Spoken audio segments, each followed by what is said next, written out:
boundless wilderness, wild, rugged. That was the Black Hills of South Dakota in the early 1870s.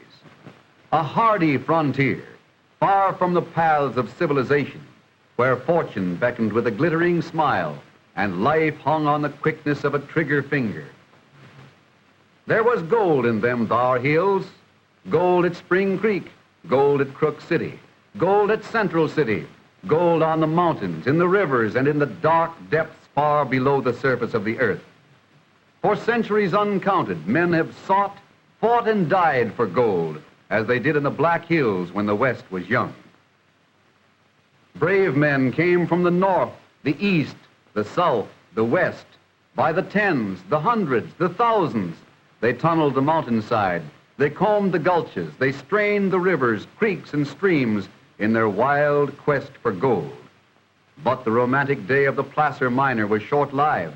No more could gold be washed from the coarse gravel of the creek beds. The placers were worked out.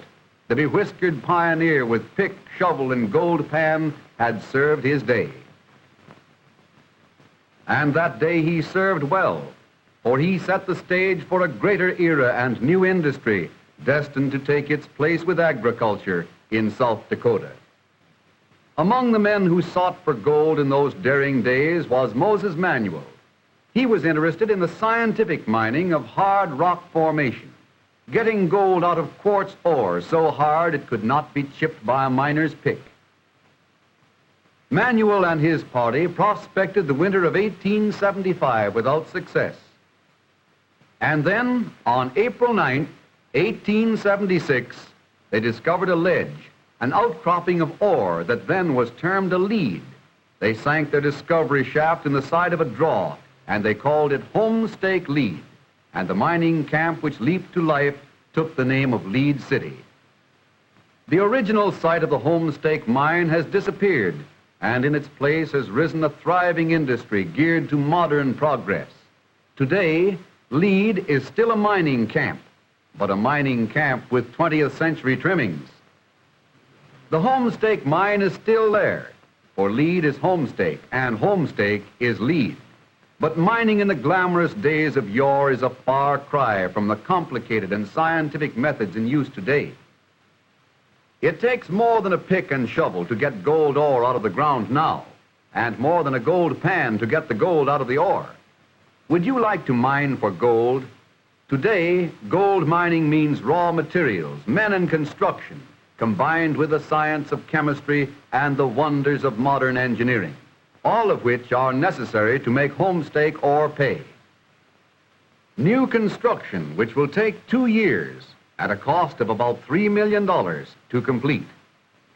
This complex steel structure, the head frame, rises from a man-made mountaintop plateau to reach nearly 150 feet skyward.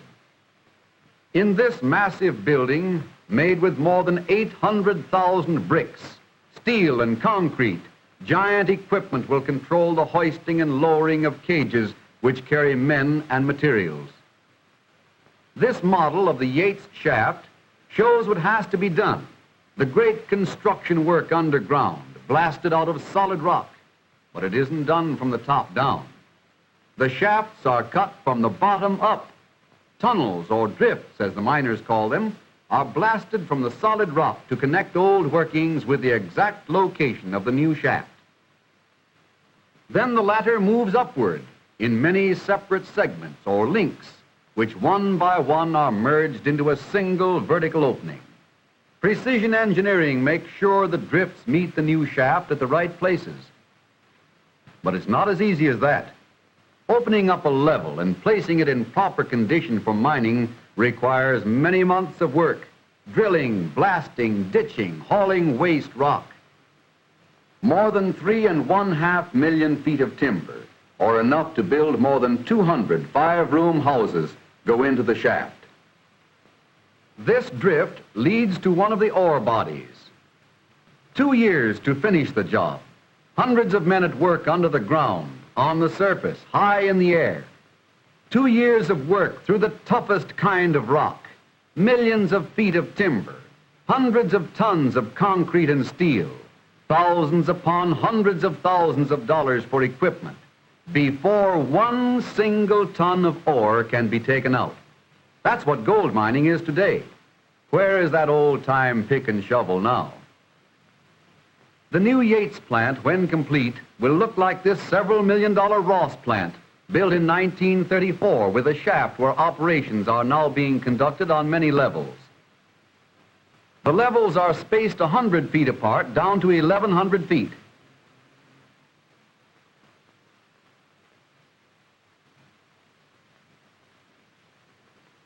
Then 150 feet apart to the bottom of the mine.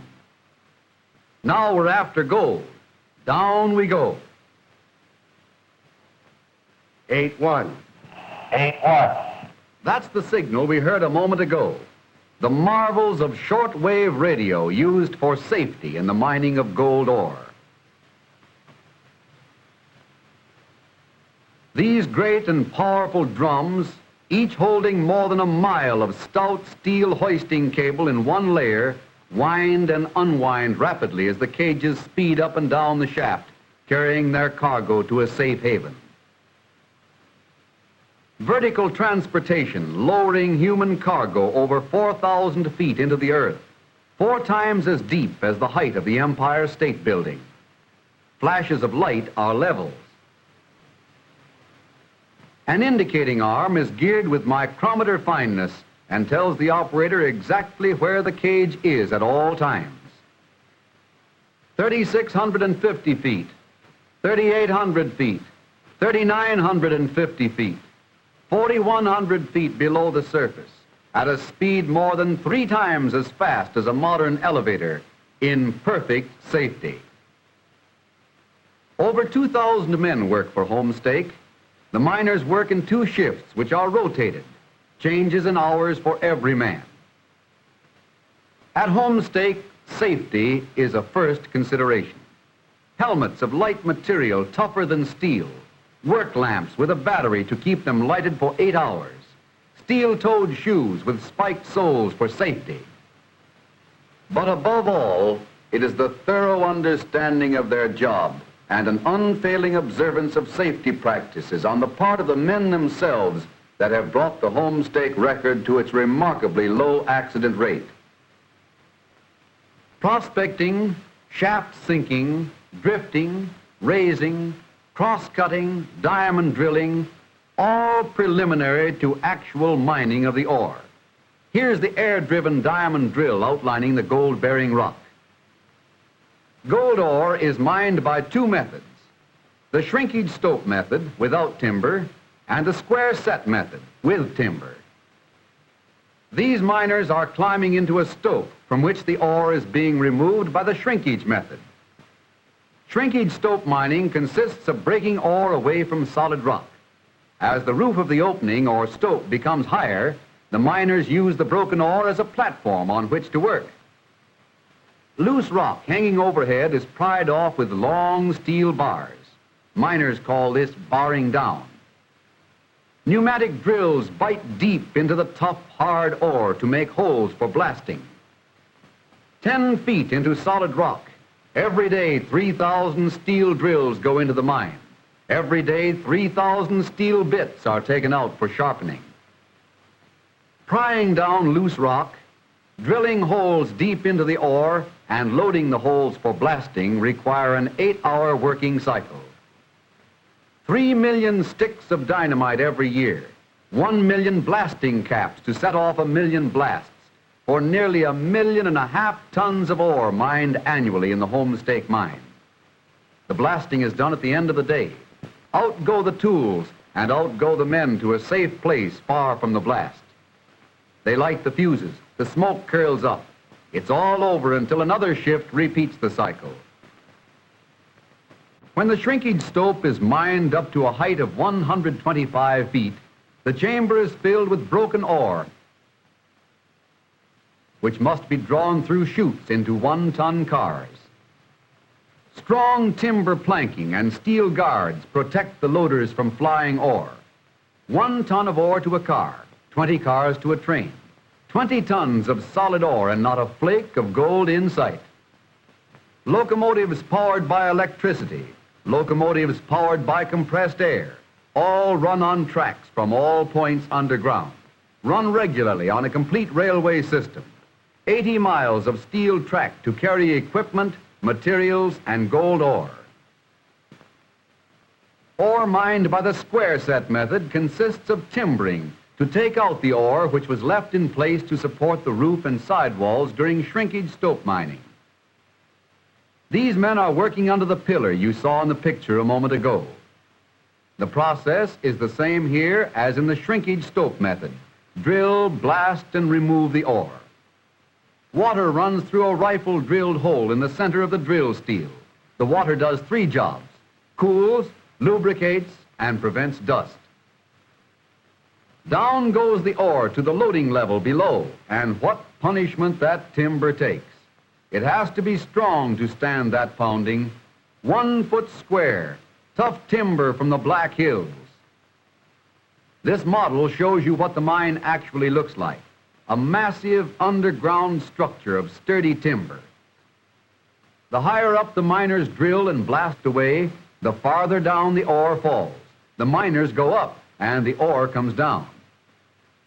In this subterranean cavern are supplies ready for use. Timber for extending the square set structure. Tools, drills, and extra equipment. Standing by, on the job for the time it is needed. Air for power and air for help. Every minute of every day, 500,000 cubic feet of fresh air go into the mine, and 500,000 cubic feet come out. Clean, fresh air every minute of the day for every man underground. These men are working in a heading, a dead end away from the main drifts and crosscuts of the mine, but they get plenty of clean air through canvas or galvanized iron ventilating pipes.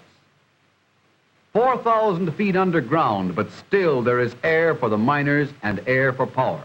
But why air for power?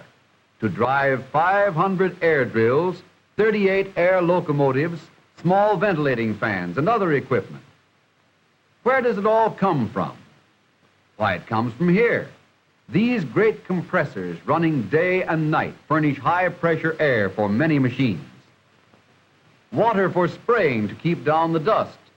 Water from sand used in filling worked-out shrinkage stopes. Water from the earth. Water for the drills. 600 gallons of water pumped from the mine each minute, or enough for a city of 20,000 people. And it all has to go someplace. But where's the gold? Let's look for it. That's funny, there's none to be seen. It's there all right, but in minute quantities. 4/10 of an ounce to a ton of rock. The ore is hoisted at night. This skip is filled with 8 tons of ore, and there it goes. 25,000 pounds of ore and steel at 2,500 feet per minute. All of the new timber used in the mine is lowered through shafts. The old and broken timber is hoisted to the surface. More than 1,000 miners are lowered and hoisted through the shafts every day. This heated tunnel leads directly from the shaft to a modern change house. The miners pass from the shaft to this room without going outside. Here, modern facilities guard against sudden changes in temperature, safety precautions on the surface as well as underground. Here's the gold ore again. And what a beating is in store for that rock. The ore is on its way now to the gyratory crusher, the first of a series of crushing machines. No one machine can do the job, so the Simon's crusher now breaks the rocks down to about 2-inch size, like this. It takes power and plenty of it. 2-inch pebbles from chunks of solid rock, but it's only the beginning.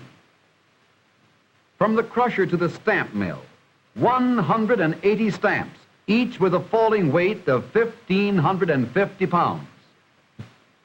300,000 tons of water are used every 24 hours in the process to reduce the ore to a fineness sufficient for the removal of the gold.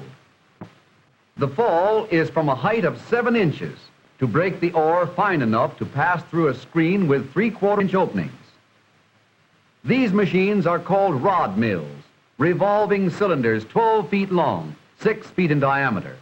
Round and round, 10 of them breaking the ore to pieces smaller than a grain of wheat. Here's what's going on inside. 35,000 pounds of steel rods, hammering against 28,000 pounds of manganese steel plates, whirling around 17 times a minute. Tough going for the ore, and for the steel rods, too. This is what a 10-foot rod looks like after going through the mill. In the rod mill, much of the ore is ground fine enough and requires no further grinding. And this machine, called a classifier, floats the fine ore out and sends it on its way. Periodically, a measured quantity of quicksilver is fed into the mills. This laboratory demonstration shows what takes place in the rod mill. Quicksilver and gold brought together form a grayish, putty-like mass called amalgam. The heavy amalgam settles to the bottom of the pulp to be captured on a copper plate, which also has been treated with quicksilver. Yes, sir, there's the first sign of gold we've had, but you'd never know it to look at it. The amalgam is softened by the addition of more quicksilver and cleaned up in this hydraulic press. All ready now for a last change of face into gold. The crushed ore is now leaving the rod mills on its way to the ball mills, where 2-inch balls pound and grind and pound the ore so fine that 2/3 will pass through a 200 mesh screen. How fine is that? A square inch with 40,000 openings through which the sand must pass. The heavy material on the right is a sifting cloth, used in flour mills to sift flour. Fine enough for flour, but it can't compare with the even finer mesh used in sifting the mill sand. These classifiers separate the sandy part of the ore from the overflowing slime. The overflowing slime is piped to another plant for special treatment. The sand is raked out of the classifiers to go on its way to the cyanide tanks. Lime is added to the sand pulp, another step in the chemical control of this complicated process. Water, water everywhere, and not a drop to drink. But what you see going into that tank is gold-bearing sand. The water just helps it along. There are 28 of these redwood tanks, each holding 700 tons of sand. 8 hours to fill a tank, and 20 to drain the water from it. Then the top must be raked. Why? To prevent caking, and then air is forced up through the sand to provide oxygen necessary in the cyanide treatment.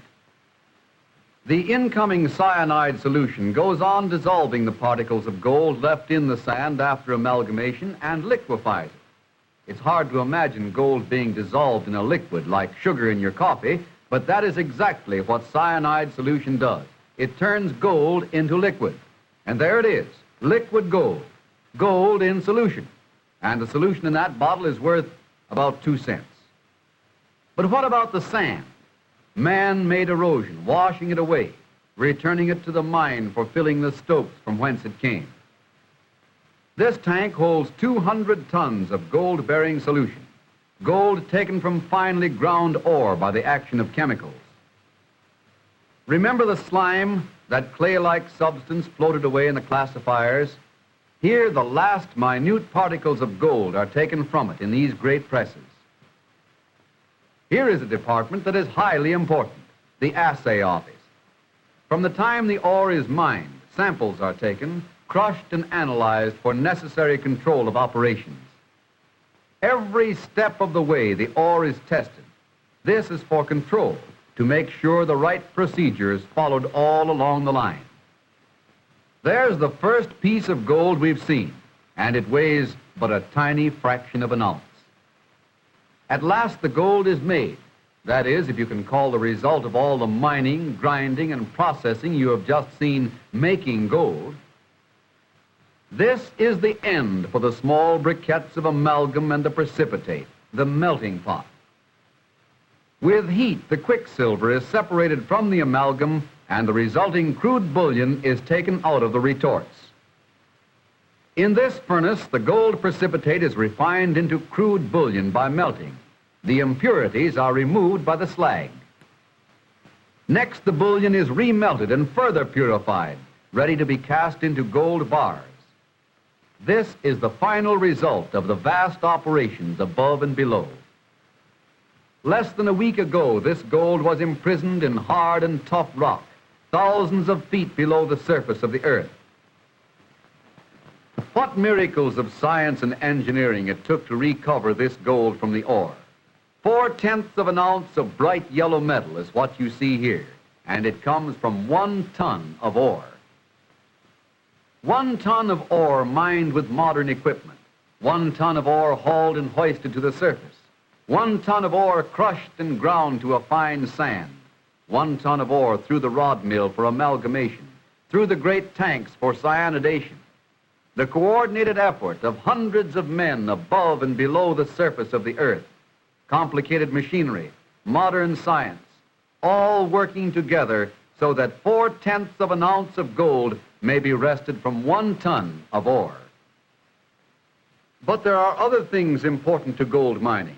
Necessary, vast, basic, all blending to a common purpose. Sand filling, for example. Here, hundreds of tons of ore have been taken out. Something must be put back to fill the open spaces. Combating the great rock pressures which otherwise cause surface caving, and to protect nearby underground workings, these openings must be tightly filled. But with what? With sand from the mill. After all the ore has been drawn from the shrinkage stopes, the stopes are filled with waste, barren rock. Then sand is sluiced into the broken rock for a tight fill. The successful mining of marginal low-grade ores depends upon holding costs to an absolute minimum. Since 1931, homestake taxes have increased at an alarming rate, and with them costs. Consequently, great blocks of ore are left in the mine, lost forever, because the cost of reopening the stopes in the future would be prohibitive. The lighter area is marginal ore. The black is ore. Increased costs cause shrinkage in the mineable ore, shorter life for homestake, and inestimable loss to its employees and to the state of South Dakota. Another engineering department has a highly important function in the homestake mining operation: mechanical engineering. This department has to do with maintenance, service, and operation. Every year, this department makes and sharpens over 1.25 million pieces of drill steel for use in the mine. Special steels for 101 other uses are kept on hand at all times.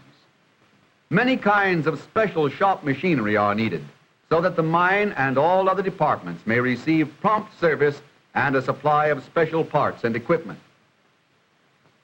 Over 4,000 feet of ventilating pipe are made annually to provide healthful ventilation at all depths. The foundry produces over 2 million pounds of iron castings every year. Repair work such as this for the maintenance and operation of hoists, crushers, conveyors, air compressors, mine pumps, and boilers is constantly going on. Work as delicate as adjusting and balancing a fine scale or the repair of massive equipment weighing several tons. It's all in the day's work for these skilled and experienced homestake mechanics. Here at the homestake coal deposit, the mining of coal goes on spring, summer, fall, and winter. Coal for homestake light, power, and heat. Hundreds of tons of dirt are removed daily to expose the age-old bed of coal, and then deep down into the bed of coal, nearly 100 feet, goes the charge of explosive. There go thousands of tons of coal, one of nature's greatest servants, harnessed for the use of man. Machinery for loading the coal onto endless conveyor belts, for transporting it to the tipple or sorting bin on the surface. Machinery for transforming it into power. Every day, 350 tons of coal roll out of the mine and into the chutes. Coal for light, power, and heat. Coal for the Kirk power plant at Homestake. Coal to turn the wheels of industry. Everything completely automatic, clean and efficient. Distilled water is used in the boilers to protect them against corrosion. Here it is made, 20,000 electrical horsepower, and distributed for heat, power, and light at Homestake. Water trickling down from the Black Hills is piped over the mountains, through miles of tunnels to the surge tanks where imprisoned air is freed from it, to drop nearly 700 feet below into one of Homestake's hydroelectric plants. 59 million kilowatts each year from hydro plants and steam, enough to light all of South Dakota's cities, all used in her great industry, the mining of gold. New construction and improvements at Homestake require tens of thousands of sacks of cement, all of which come from South Dakota's Rapid City Cement Plant. Crushed rock in great quantities to keep pace with the company's needs. This is all supplied by the Lead City Crushing Plant. Bricks, hundreds of thousands of them for Homestake and for South Dakota, are made by private enterprise at nearby Belle Fourche. South Dakota raw materials for new construction. South Dakota raw materials for a great South Dakota enterprise. More raw material in the towering forests. These giants of nature are the backbone of the mining industry. Timber.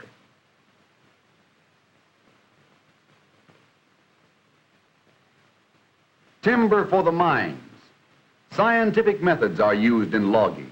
No haphazard cutting nor waste in the great pine forests. Inspection before cutting. A weeding out process that gives the young trees a place in the sun. When the trees are stripped of their branches, they are loaded on trucks for transportation to the sawmill. No place for oxen or horses now. Big diesels do the work in good weather and bad. This big fellow is going to the mines. Out of the ground from a tiny seedling to a mighty giant of nature. Back to the ground to hold it up as man's great ally in industry. Timber for the mine, and a lot of it. What you see here is about 1 year's supply. All that lumber goes into the Homestake mine in a single year.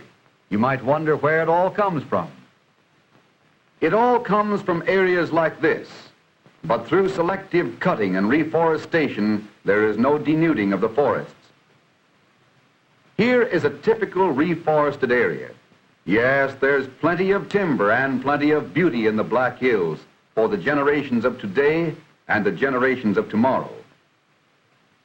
Homestake logging meets high standards of conservation in cutting, thinning, reforestation, and fire prevention. Trained men protect its own holdings and cooperate in emergencies on the public domain. Industry means science, raw materials, men. From the grizzled prospector of yesteryear to the great Homestake organization of today, a pioneer in the mining of gold, yes, but a pioneer in the development of a greater claim, the loyalty and contentment of its employees. Homestake pushes on.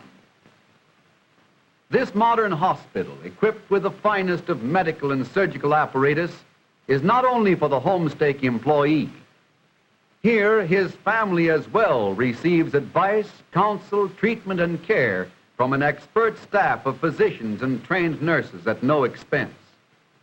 A liberal pension system adopted by Homestake in 1917 is an added comfort to those nearing the sunset of life.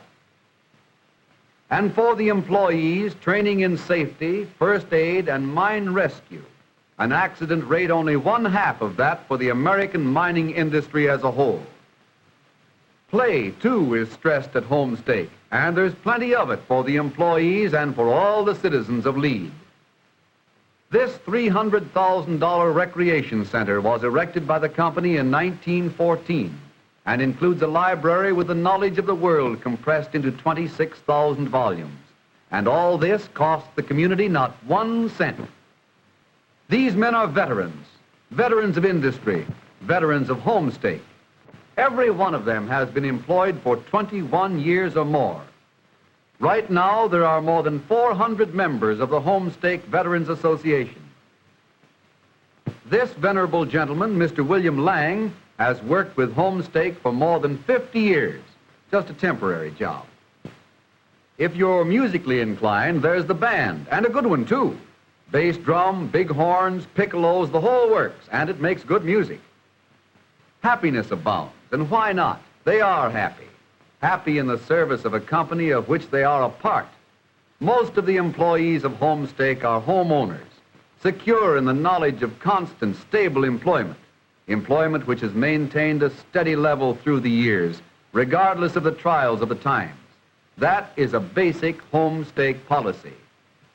Yes, men are the most important thing at Homestake. Men from the north, the east, the south, the west, men from the South Dakota prairies, men from lands across the sea, men seeking life, liberty, and the pursuit of happiness under our flag and Constitution. These men know that they are a part of Homestake, a part of an institution that is as much South Dakota as the Black Hills country from which it has grown, a part of the great industries in the state which contribute so many raw materials to the operation of this enterprise. These men know that their success, the security of their families, and the 25,000 people in the great state of South Dakota who are directly or indirectly affected by this industry depend on the success and continuation of this great enterprise.